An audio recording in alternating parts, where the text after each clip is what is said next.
சகோதர சிறுத்தைகளுக்கெல்லாம் ஒவ்வொரு நாளும் இலவசமாக சரீர சுகங்களுக்கு வழிநடத்தி வருகிறதான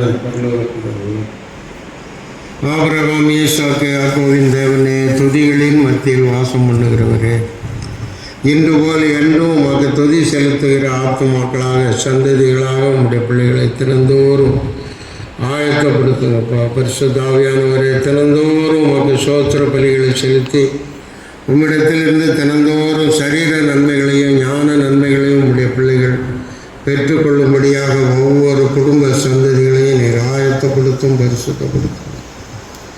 ஆவியானவரே, ஜனங்கள் புசிக்க குடிக்க உட்கார்ந்து விளையாட அந்த காலம் நடந்து கொண்டிருக்கும். நானும் யாக்கோவின் சந்ததியை விருதாவாக என்னை தேடுங்கள் என்று நான் சொல்லவில்லை என்று உம்முடைய சத்தியத்திலே பார்க்கிறோப்பா. அல்லும் பகலும் உம்மை தேடுகிற பிள்ளைகள் எவ்விதத்திலும் வெட்கப்படாதபடி கலங்காதபடி என்ன நோக்கத்தோடு இந்த உலகத்திலிருந்து உம்முடைய பிள்ளைகளை தெரிந்து கொண்டீரோ ஆவியானவரே, அந்த அழைப்புக்கு ஆயத்தமுள்ள குடும்பங்களாக சந்ததிகளாக ஆத்துமாக்களாக காணப்படவும் சரீர பிரகாரமாகவும் இந்த உலகத்திலே உம்முடைய பிள்ளைகள் எல்லா நன்மைகளையும் பெற்று சமாதானத்தோடு ஜீவித்து மறுமையிலும் உம்முடைய ராட்சியத்திற்கு ஆயத்தப்படும்படியாக உம்முடைய பிள்ளைகளை ஆயத்தப்படுத்தணும். இந்த இரவு வேளையில் உம்முடைய ஆலயத்திலே வந்திருக்கிறதான உம்முடைய பிள்ளைகள் என்ன என்ன வேண்டுதல் விண்ணப்பங்களோடு உம்முடைய சமூகத்திலே காணப்படுகிறார் என்பதை நீர் அறிந்திருக்கிறீர். உம்முடைய சமூகத்திலே வந்திருக்கிறதான உம்முடைய பிள்ளைகளுடைய வேண்டுதல் விண்ணப்பங்களை எல்லாம் நிறைவேற்றி கொடுக்கும்படியாக உம்முடைய சமூகத்திலே ஜெபிக்கிறோம். நிறைவேற்றி கொடுக்கிற தேவனாக எங்கள் மத்தியில் இருக்கிறோம். இந்த ஆராதனையிலே பங்கு கொள்ள முடியாமலும் உம்முடைய நாமம் தரிக்கப்பட்டது. உம்முடைய வார்த்தை வசனங்களின்படியாக நீர் விதைத்த விதைகள் பல ஊர்களிலும் பல தேசங்களிலும் பல இடங்களிலும் மேய்ப்பன் இல்லாத ஆடுகளைப் போல தனியே வாசம் பண்ணுகிறதான ஒவ்வொரு குடும்ப சந்ததிகளுக்காக ஆத்துமாக்களுக்காக இந்த ஆயத்த நாள் இரவு வேளையிலே உம்முடைய தளத்தில் ஜெபிக்கிறோம். பெயர் பெயராக குடும்பமாக கோத்திரமாக உம்முடைய பிள்ளைகளை சந்தியும். விசுவாசத்திலே தளர்ந்து குண்டி இருக்கிற மக்களை திடப்படுத்தும். தரிசனம் மழை கொடுத்து போதியும். நீர் வாக்குத்தத்தம் பண்ணியிருக்கிறீர்.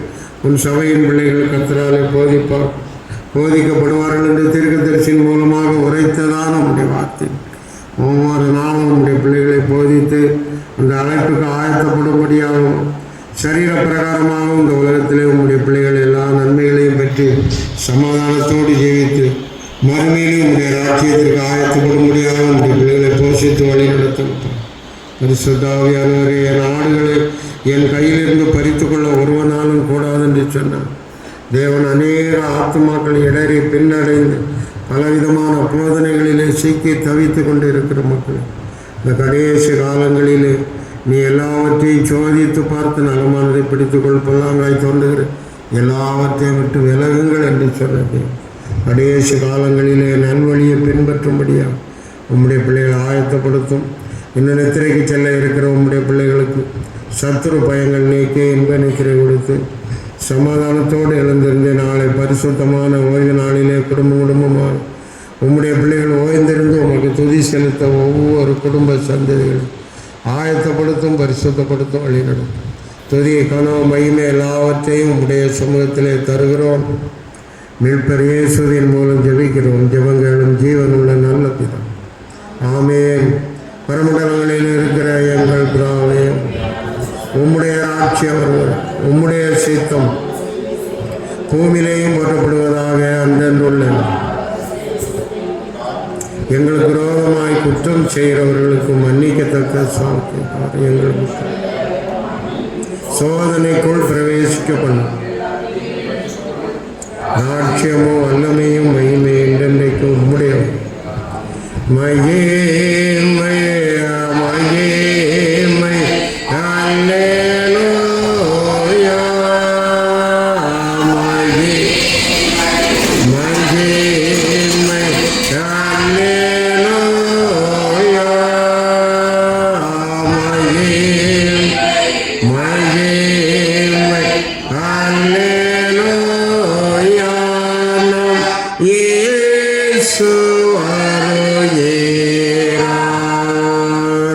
என் ஆத்மாவே கர்த்தரை ஸ்தோத்திரி.